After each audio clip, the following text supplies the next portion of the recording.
Hey guys, thank you for joining us today. We have an amazing woman. Her name is Arabelle Yee. Now, I had to actually write all this stuff down because the sheer magnitude of achievements that she has is ridiculous, and I think it puts us all to shame. So I'm going to read it. And I don't usually read stuff off because I'm just like, ah.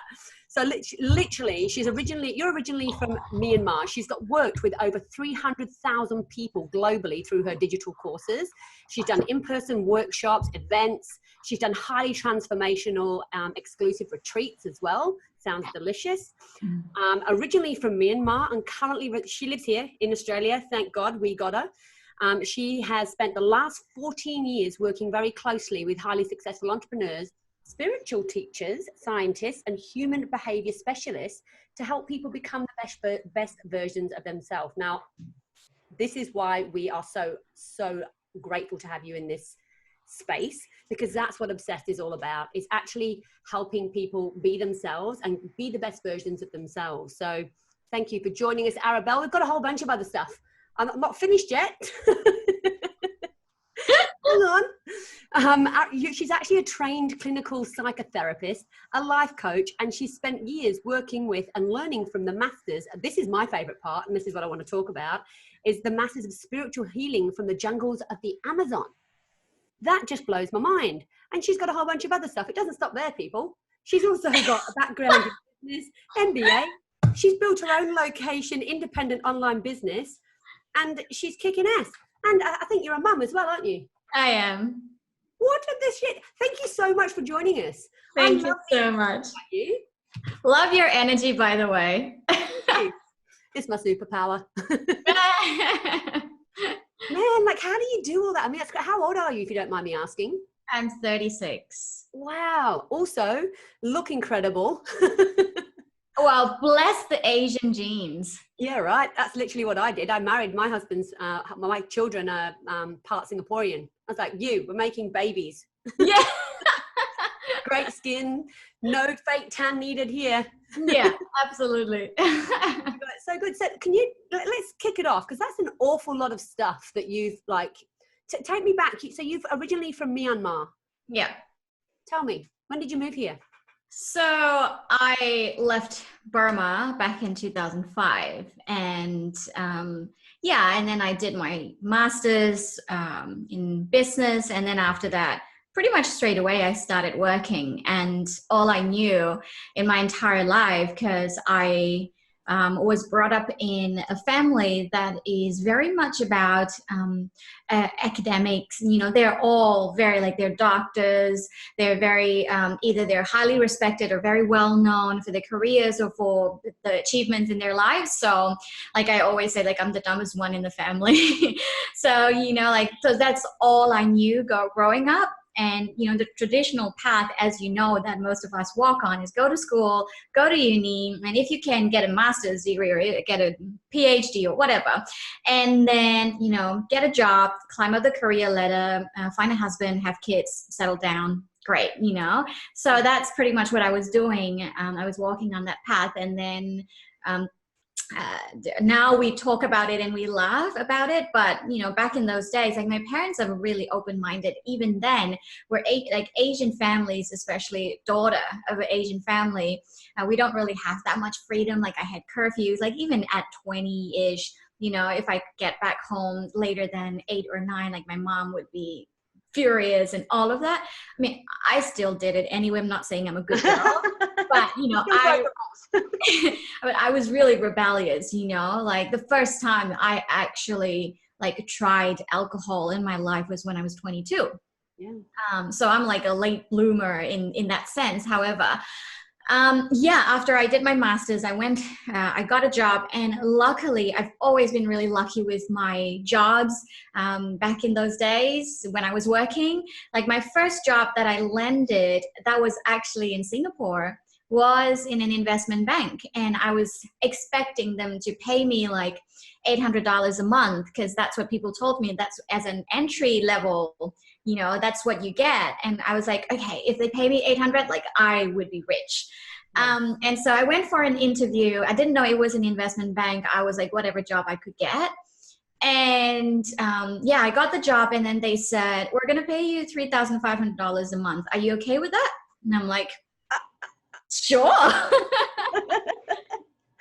So back in those, that was like what, 15 years ago. That was a salary of a manager. So I was like, I don't know what happened there. So that's how I started. And, you know, fresh out of uni, not fresh out of uni, I've had work experience, but in another country, that was my first one.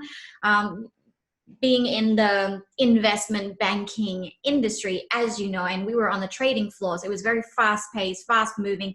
Everyone was talking about climbing the ladder. So that's what I did pretty much. So I climbed and climbed and climbed. And, you know, I spent 10 years in the corporate, but yeah. What happened? Because I mean, obviously you've exited at some point. That's obvious. Yeah. Yeah. Breaking point. I mean, or the tipping point. Yeah, I think it's accumulation of a lot of things. Like when I was in the investment banking industry, that was a very male dominant industry. So 99% of my coworkers were male, and all they talked about was either work or climbing the ladder. And at the time, what I knew was, if I wanted to climb the ladder, if I want to be taken seriously, especially most of them were Caucasian. So I was like the young girl, because again, you know, I look younger than my age. And so like I had this problem where they weren't taking me seriously, all that kind of stuff. But anyway, so for me, that's the blessing and the curse, right? Of the Asian gene. Absolutely. Yeah. And also I wasn't very confident, you know, so that didn't help either. But then I've always been super ambitious. So I thought, okay, what's the way for me to climb up? What's the way for me to fit in? And the only way that I could network with people was to go to bars after bars after bars after working hours. Because working in a bank, we all work like 12, 14 hours every day. Yeah. And then we're right smack in the middle of the city. So after that, everybody hits the bars. And then, you know, that's part of the culture. That's part of that culture anyway, like the investment banking, the stockbroking, that's what you do. It's yes. all pissy lunches and like, that's basically it. Yeah, absolutely. Yeah. So I did the same, and, you know, and at some point, obviously I didn't have, you know, enough strength, or I don't know, immune system, I don't know, like in my body, that I was getting really tired after months of doing that.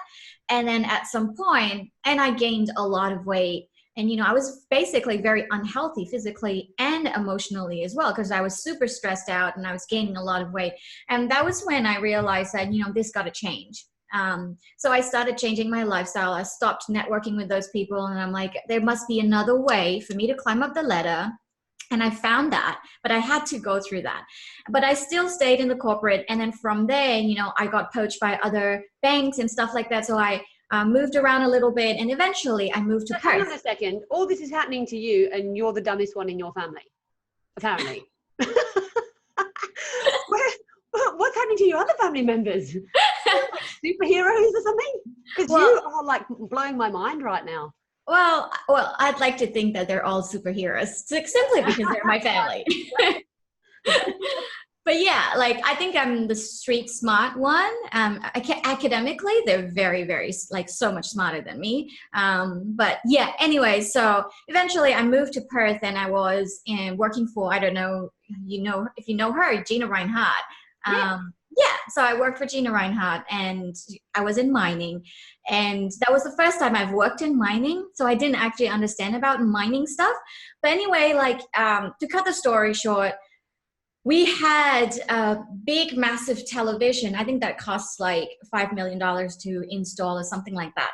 So that was like the celebration. We call it the celebration wall, or along those lines. And one day, they did the first drill and blast of our project. And then I didn't understand what drill and blast was until it was shown in a video on this big, massive TV wall. And basically you have to drill the earth and put dynamites in, and then you have to blast the earth so that you can mine. Yeah. So from the technological and project and company perspective, it was a massive achievement. It was very impressive. But for me, because of the accumulation of all these things, that made me question in the back of my mind, which I didn't really want to acknowledge. Yeah. That was the moment, that was the breaking point, because while everyone was clapping and cheering for this big achievement, I found myself in the back of the room, feeling really sad, feeling like, what is wrong with me? Why am I not happy when everybody's happy? Why am I not celebrating this when our entire team worked really hard for it? And that was the moment I realized that this is not for me. And what, can we just like stay on that for a minute? Because like, what was it? Like, was it the fact that it was it an energetic thing where you were not happy that people were destroying the earth? What was it? What wasn't? Mainly it was moment. Yeah. So mainly it was two things. The first thing was literally I felt the earth was being hurt. Yeah. And because I've never seen it before, I didn't know what it was like to mine, and when I actually saw it, I felt it almost as if I felt the pain of the earth. Yeah. So that was the big thing. And another thing was, I spent it felt like I spent my entire life chasing money, chasing status, chasing another role, like the promotion. With that, I was getting paid a lot of money. I was able to buy my first house and all of that, So that was like a big achievement for me. But it was also that moment when I realized that all those things that I was chasing did not bring me the happiness and the fulfillment that I actually wanted. Yes. And that's literally what I've been trying to articulate. It's energy and fulfillment is worth far more. It is the currency. That's my language of currency. It's so valuable to me. It can't be traded. It can't be sold. It is just there. Energy is infinitely there. And keep going. Sorry, I don't mean to cut you. No, that you're right. Absolutely. So with that, don't get me wrong, money's nice. I like money because I like to buy stuff and things. I'm just different with it now. And I like, for me, money means that I can help more people. Yeah. I think we all go through different stages, like if I hadn't go through that, I wouldn't actually see money as I see now. Like I love money, and I know money also loves me, but for a completely different reason. Before I needed money so I can be worthy.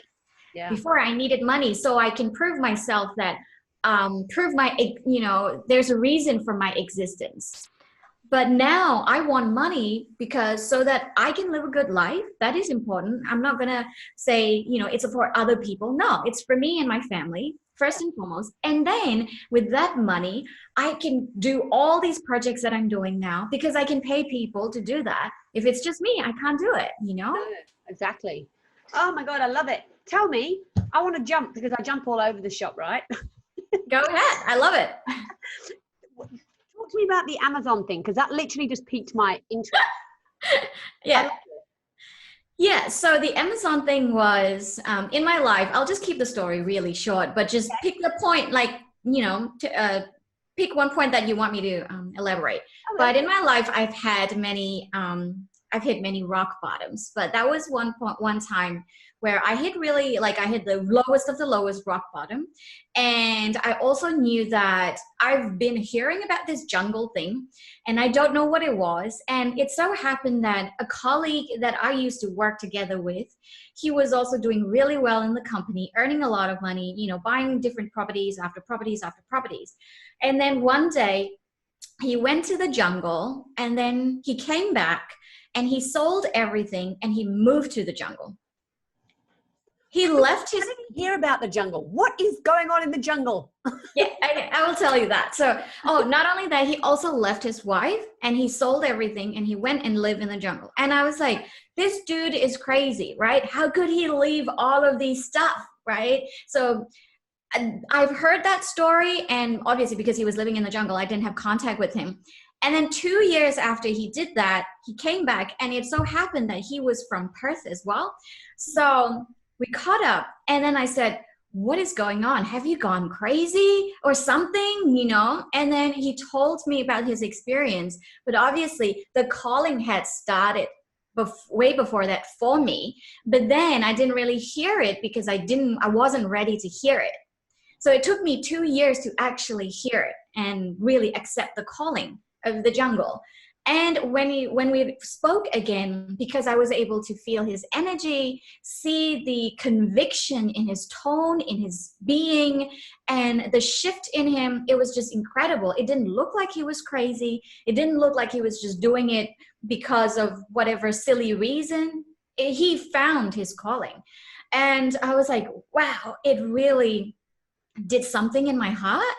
And obviously, on that, that's exactly how I feel at the moment. I know that this is a controversial thing to say, but I've been copped shit for saying it already, but like, I feel like the COVID thing for me is just that.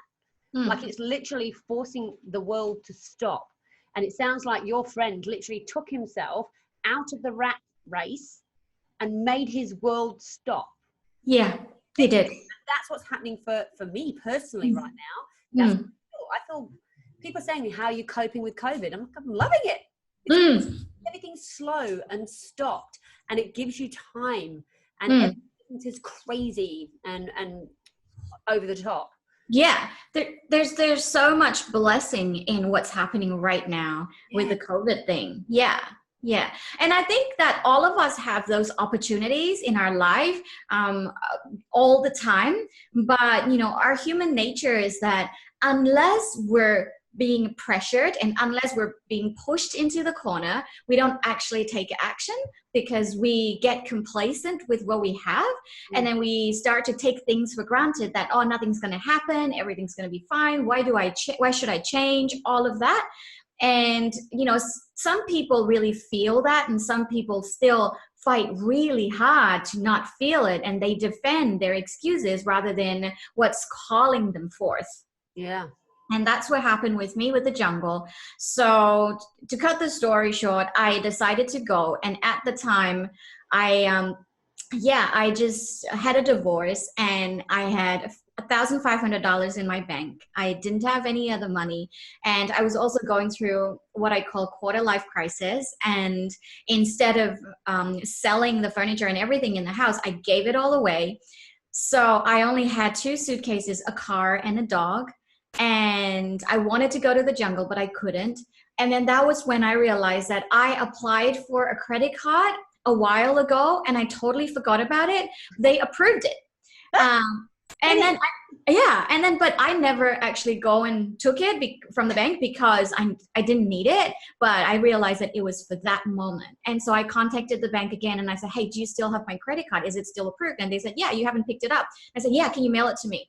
And so they mailed it to me, and it was exactly what I needed to go to get the ticket, to pay for all of that.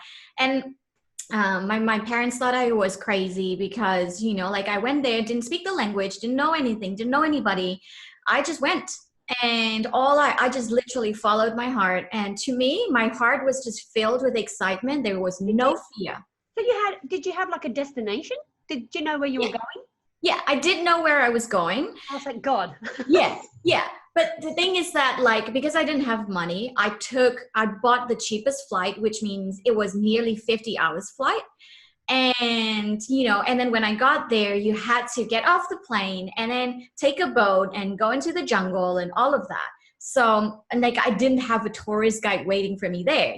I just literally found whoever was there, and I said, hey, I need to go to this place. Can I rent your boat, and then how much, and that kind of stuff. That was the first time I was super adventurous in my life. Anyway, I ended up in the place, and my life has never been the same. Man, literally your parents, because coming from a traditional Asian family, that must have driven them crazy. Yeah. That level of entrepreneurialism, it's not, because I know that, because obviously I've got the husband as well. It is literally, you need to be a doctor or a lawyer, or you have to have that staple, that thing. So to have this daughter, how many siblings do you have? Just 2 of us. My brother is 10 years older than me. He's a complete opposite of me. And has he got the stable job and? Yeah. He's he goes by the book. Which is great because he also balances my craziness in the family. Good. Yeah. Are your family here?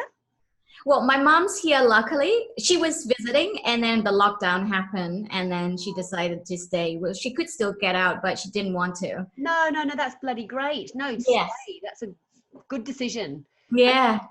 Well, a friend of mine is actually over in Bali, and because his partner couldn't come back to Australia because I don't think her visa, something anyway, if normal circumstances, she would have been able to be allowed back in the country.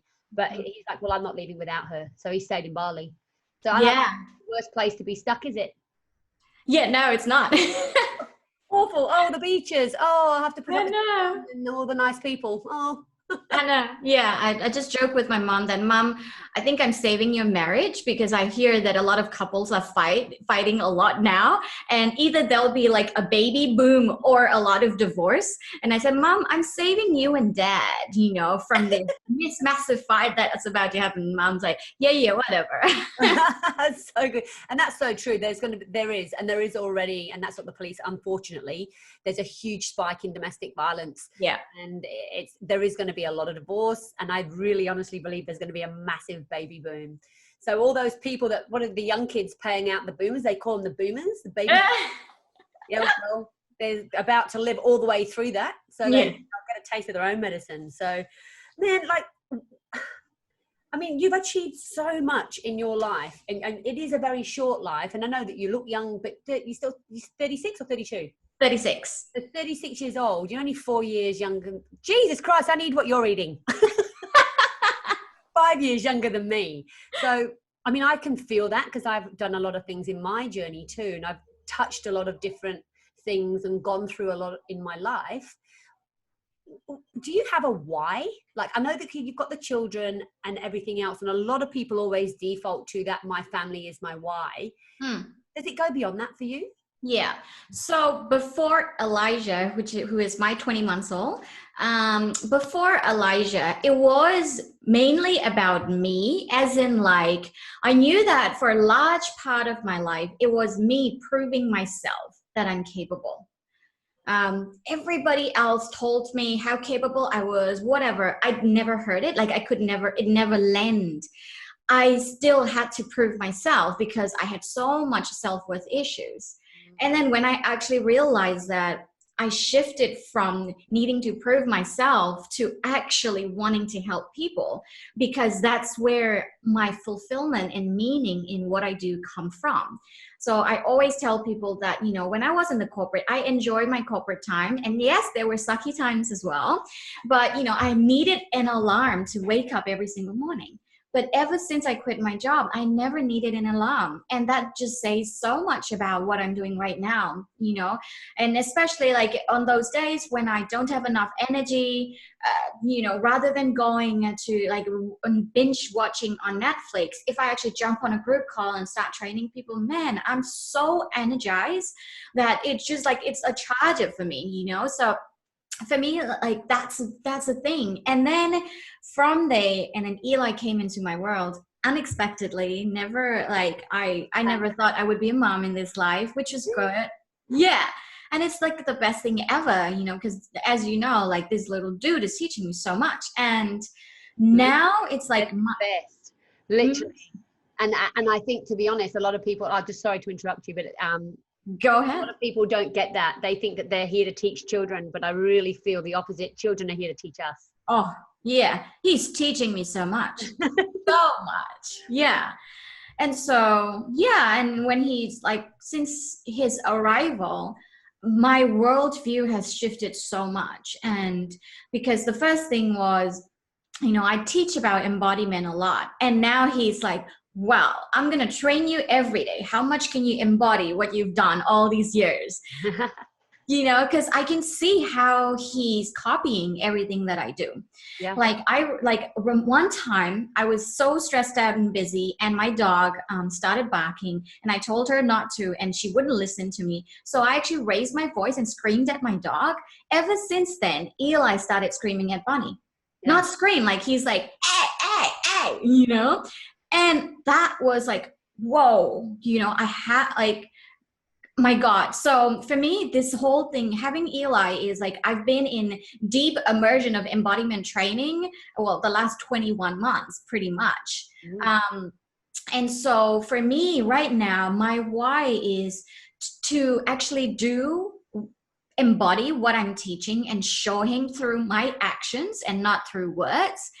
And in order, like part of that process is, you know, I went through this phase where I felt guilty as a mom because I'm working and I'm not spending enough time, because society says that if you're a mom, blah, blah, blah. You know, there were a few women who actually messaged me and say, stop trying to be a super mom. That doesn't help anybody. And I'm like, what's like, what does that mean? What does that mean even? That's like saying to somebody like, just like stop being yourself. What? Sorry. I'm just like, if somebody said that to me, I'd be like, what does that even mean? Yeah, I know. And I just said, like, you know, do not project your stuff on me. You know, I'm doing the best that I can with what I know.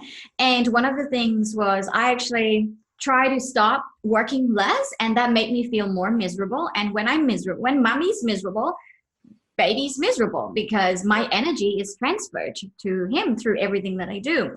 So that means that I need to do things that light me up so that I can be in the best version and the best way possible. Because then what I'm teaching my child from this age is that go for your dreams, do things that light you up, fill your days with things that actually support your values, and you do not need to conform to the norm, and create your own norm. Do you know, like, oh mate, seriously, you are literally, you're speaking directly to my heart and to my soul. And I feel so bad for children that you have these amazing parents like yourself. And I just want to say congratulations, because there are not many people and many parents that actually understand that. They think that they just have to say things, and literally embodiment means you have to lead physically. You can't, it's not just what you say, it's what you do. No. And not a lot of parents actually get that. And then what happens is, and this is a sad part for society, I don't know if you agree or disagree with me, and I have the respect for the school systems in its place, but then you have these children that have got they're all different sizes, different pegs, different shapes, everything else, and learn differently. Then they get pushed into a system where all of that hard work that you've done then literally says the complete and utter opposite. You've taught them, that is, be yourself, you don't have to fit in, you are unique. And then you get pushed into a school system that says you must. Yeah. Children that suffer depression and anxiety as a result because they're not following their heart. Yeah. Well, for me personally, like Eli's not that age yet, so I don't have that experience, but from my own personal experience, I know what it's like. And at the same time, you know, I thought about like, oh, should I send Eli to school? Should I put Eli into the system or not? And then I realized that I don't know what I'm going to do when the time comes. But for now, the way I see it is, if I can't go against the world, I will go with the world. And then I think if we want to make a change in the system, I have to be in the system. Yeah. You know? So for me, I think Eli will go through things, what I went through, just in his own way. When he goes to school, when he's in the system, he'll go through all of that. And I think he signed up for it. He knows, his soul knows exactly what he's going to get. And then if he has the right guidance, then he will be on the right path, you know, and in order for me to give him that guidance, I need to do the work on myself. I can't just tell him what to do and not, you know, so. Well, I mean, thing is, having said all that, like going through that school system I suppose in a safe space, depends on who you're talking to, safer space, but it's a place where they can learn how to deal with adversity and how to deal with the challenges, and whether they agree with what's happening or not, but it sets them up and starts to build that resilience bank. And the reason, like, you should actually go into the Obsessed with Hub group later, and I'll actually tag you in, but have a listen to, do you know Richard Harkham? No. Well, Richard Harkham, he's awesome. He's an incredible entrepreneur, very similar to yourself. He goes out to Myanmar and actually has built schools. Okay. Yeah, he's incredible. So he has a near-death experience, and just go and listen to it. But you guys have got like some synergy there. But he talks a lot about the resilience bank and how, you know, using the adversity and the things, and because people will sit in that space of, oh, woe is me, oh, you know, it happened to me, and they don't actually understand that it did happen for them. And how to use that resilience as and view it as a bank. Yeah. Never been articulated to me in that way, and it resonates with me. I totally get it. Okay. What a bank is. I know how many hard times I've been. Like, overflowing. I'm so rich in that adversity bank. Amazing. You know, so like, I mean, I think that you are very similar in that way. Yeah. I mean, you've hit rock bottom 3 times. So many times. Probably more. What does that look like for you? What is rock bottom for you? Yeah, I mean, it's different from time to time. There were times when I was just riddled with anxiety that to a point where I would start seeing visions, just like doing daily things. And I started seeing all these scary stuff in my mind. And it was almost as if I was in a nightmare, but it was anxiety, you know, not just like palpitation and shortness of breath, like they also happen. But when the visions come, it's just crazy. And I started to think, oh my God, am I going psychotic, you know? But then every time I bring myself back to my breath, then that's when like, oh, okay, I know what's happening right now. So I've had those experiences, you know, I've had experiences where I had no money, that I didn't even have enough money to buy petrol for the car. So I would walk everywhere with my dog, and you know, I would only eat one meal, that kind of thing. You know, it's happened. There were so many other things where I was drinking a lot, and I thought I was living the best time of my life because, you know, I was hanging out with friends, partying with friends, you know, like it's the best thing ever. But when I actually realized that, I was like, no. And I wasn't drinking out in the clubs a lot, to be honest. I was actually drinking at home. Home, yeah. So I would work, and then I would come back home and I'd start drinking, and I would say, oh, it's just to relax, you know, but that's where it starts. Yeah. And so I was doing that a lot, and then I realized that, my God, I'm just a mess, you know. So there were so many things that's happened, but how did you get yourself out of it? I love these conversations. You look at somebody like yourself, extremely successful, obviously very capable of running and making businesses and making lots of money. Whoop-de-doo. I really want to know. It's awesome. I'm not playing that down. I get it. I think it's incredible. Yeah. I think it's more interesting when you find out about the harder stuff and how you cope with it, because we're all people. We're all human, and we all have similar types of issues. Yeah. How did you get yourself out of that? How did you get yourself out of that rut?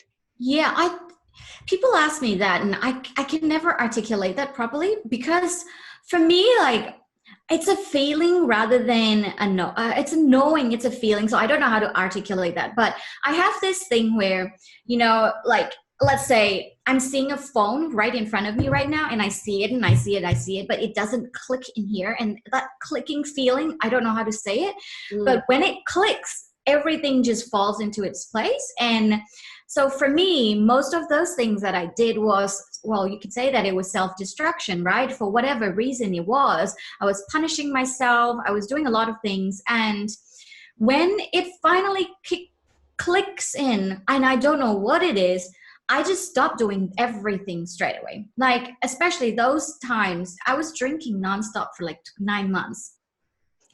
And that was it.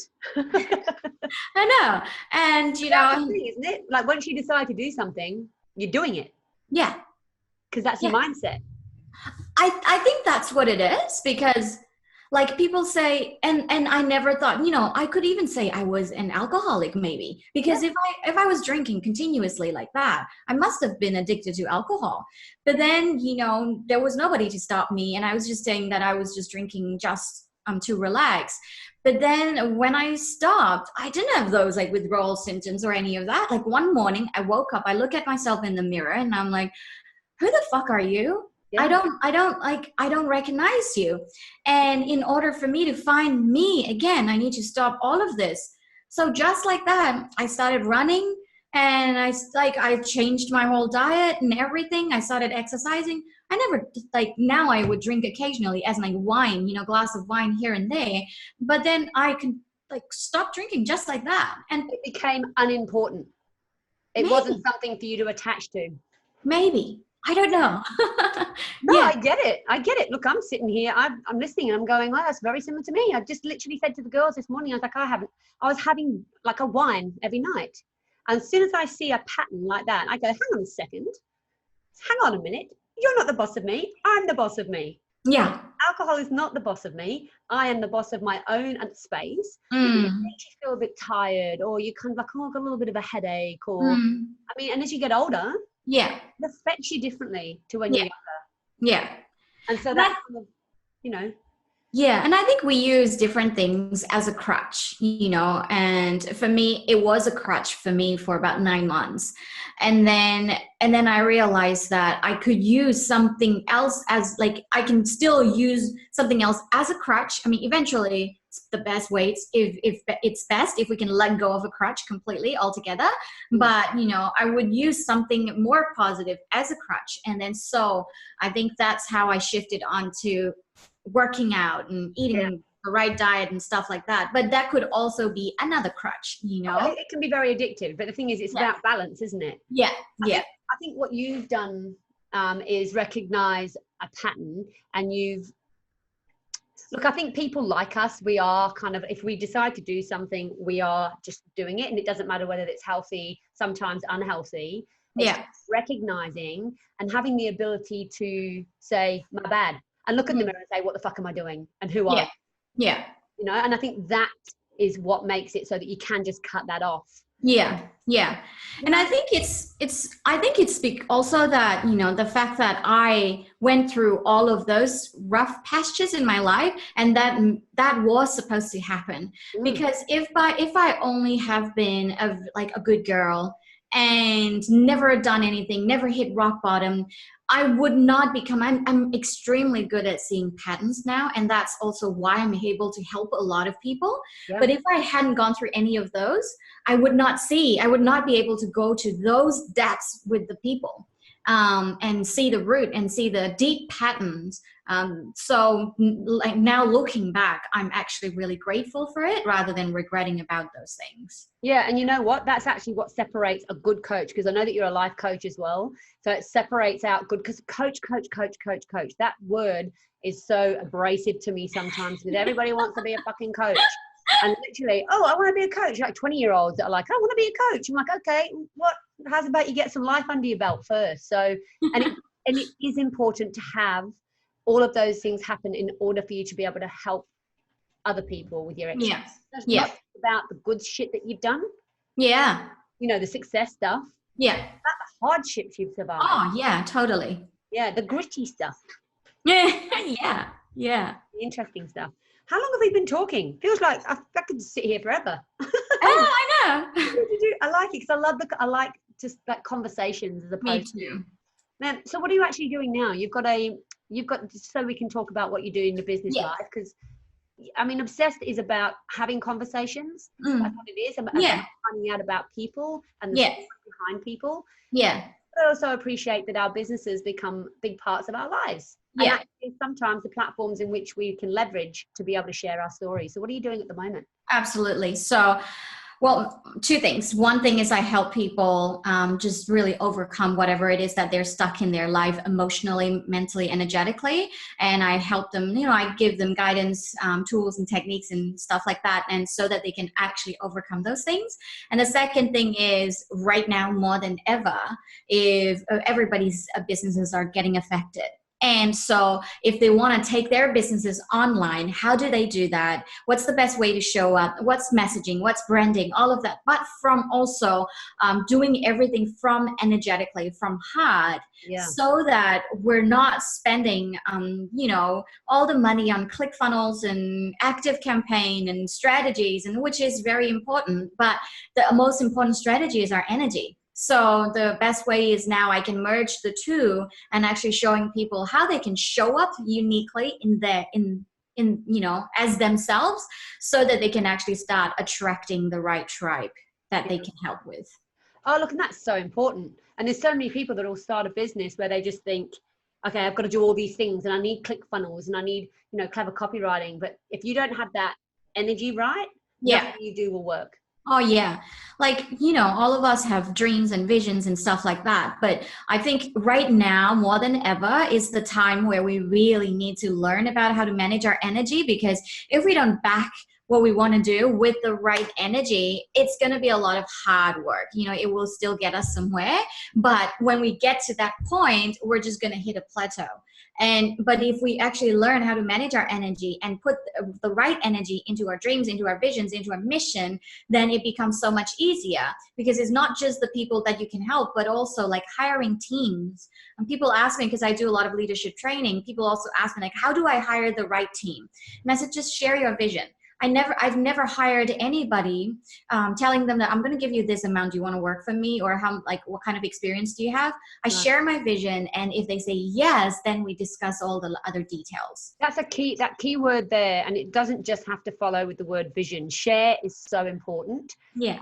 And that is exactly what our entire community is about. And there's been a few people that kind of jump on and want to break the rules. And they're in that kind of mindset of, oh, Facebook, a big group that's growing. Let's sell stuff.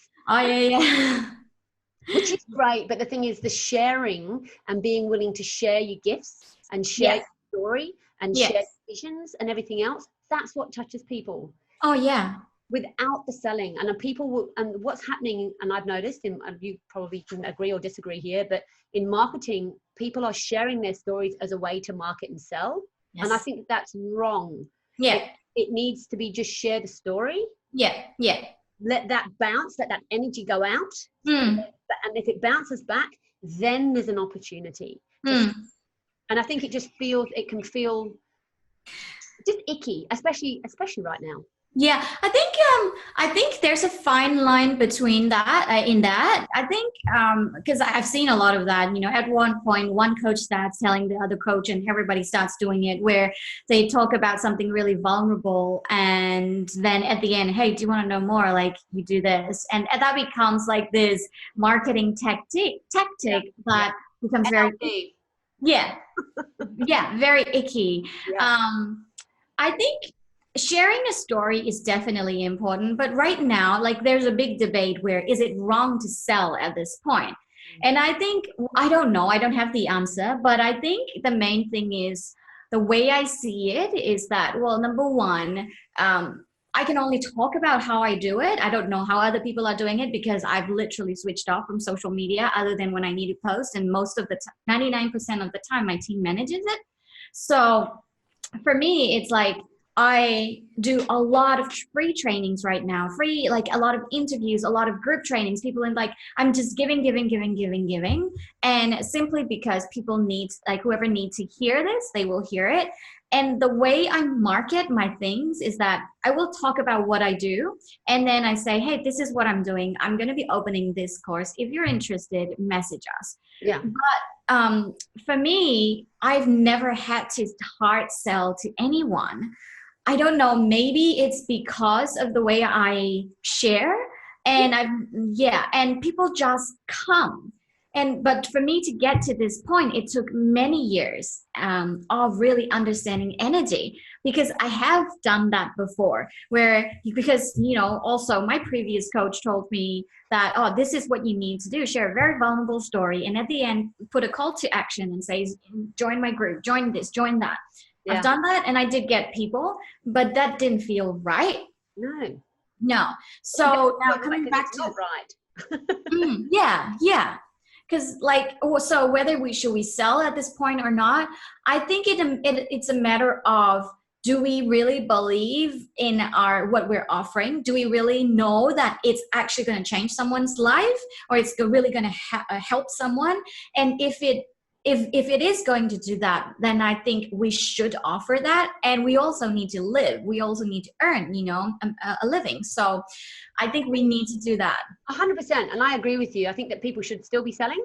I think everybody should still be selling and fine. But I think everybody needs to, and this is the hard part, because, you know, that word entrepreneur, and everybody bands it around, like wears it like a little badge, like as though like you can learn how to become an entrepreneur. This is when the entrepreneurs who studied to be an entrepreneur will get a very stark reality on what an entrepreneur actually is.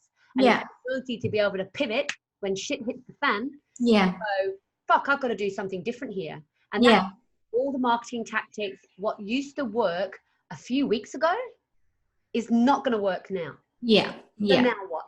Now you've got to look at different ways, try different things, and completely tip everything out of your handbag. Yeah. Tuck it all up on the floor. This is the way I describe it. It's like literally looking at a chessboard. Yeah. The two pieces that you think you're going to have the greatest value with. That gives opportunity to both people. Yeah. Just for you, how you can continue to line your pocket. Yeah. It's the greatest value you can give. Absolutely. That's how I tell people as well. Like right now, a lot of people say that, oh, my business is getting affected. People are getting refunds, all of that. And I said, yep. So right now, what we need to think of is a few things. Number one, what's the problem that people are having? Yeah. So whatever business that we're in, a lot of people are feeling uncertainty and instability and a lot of panic and anxiety. So then what can you give them to solve that problem? How can you make them feel better? How can you actually, not just on a surface layer, like how can you really help them? Yeah. Then think about that. That's number one. And two is that I think we're kind of right now, and a lot of people, I don't know if you know about this. I heard this actually it's Barefoot Investor. He said that in Australia, average household, on average, each household only has $7,000 in the bank. That's scary. It's scary. That's scary. So that means it's gonna last them maybe a month, 2 months, 3 months max. You know, it's even worse if they have a family. So people are now freaking out, which I understand. So that means that there's no time for stories. There's no time for, are people gonna judge me and all of that? Like we need to, like you said, we need to pivot. But the way I think we need to pivot is to first think of quick cash generation ideas. How can we bring in cash in really quick? But at the same time, to bring in cash really quick, we need to really solve someone's problem. Do you know what? I literally, before we jumped on this, there was a guy I was talking to, his name was Paul Ferry, and his girlfriend is an incredible artist, struggling selling art because getting into art galleries with all the stuffiness and the, you know, the hierarchy and everything else was just too difficult. And it's just, you know, all the politics that come with it. So this happens, COVID happens, and then they were literally like, they've got no money at all, like you say, with a Barefoot Investor. And basically he suggested to his partner, this is a perfect example, perfect story of someone doing exactly what you just described. And she took her paintings and hung them at the front of her house. And she's like, well, how are people going to pay for it? And Paul said, just don't worry about that. Just hang them at the front of the house. And they set up an honesty box. And people, funnily enough, wanted the art, and they started to buy the art. And like literally, I'm being really, they hadn't been ripping you off, like hadn't been ripping her off or anything, and genuinely buying and loving the art. Now all of a sudden, she's getting all these people that are showing up, going, "Oh, where's all the art? It's sold out." Yeah, wow. Isn't it funny when you start to think of something pre-COVID? She would have been like, "Oh no, I have to have it in a." I have to sell it online, and I've got to do Facebook ads, and I've got to go to art shows. No, you just need to look at what you've got, back yourself, and have the confidence to do something different. Absolutely. And that's like that part where we need to act really quick, pivot really quick, but also do something really creative. In order for us to do that, we need to get out of our own scarcity and stories and all of that, and really get into that energy. And to me, it's like action and backing that with energy. You know what? I have a course called Money Mindset Mastery. It's in Burmese. So, but you know, my Burmese students attend that. And in the last 5 weeks alone, we haven't even got everyone coming back to us. It's only like 20% of the students. And in the last 5 weeks, they've made over $800,000. That is incredible. How cool is that? I know. And everything that I teach in Money Mindset Mastery is about energy. Yeah. You know, and it's about energy. It doesn't matter what's happening in the economy, as long as we know how to back the action with the right energy, that's when it changes the game. Yeah. You are literally speaking my language. The universal language of awesome. Yeah. You have been so incredible. Arabelle, thank you so much for joining us. I know that what will happen anyway, people will be able to play this back because it's gone live, so everybody can watch it back a little bit later when they're, you know, chilling out at home, or they've grabbed their glass of wine, hopefully not drinking too much. But yeah, honestly, I've really thoroughly enjoyed talking to you. It's nice to find like-minded people, and it's nice to find other entrepreneurs that truly get it, and it's coming from the heart, and not just all about lining your pockets. So I want to say thank you so much for joining us today. Thank you so much for having me here. You're very welcome. Have a beautiful day. You too, sweetheart, and we'll definitely stay in touch. See you soon. Yay, take care. Bye.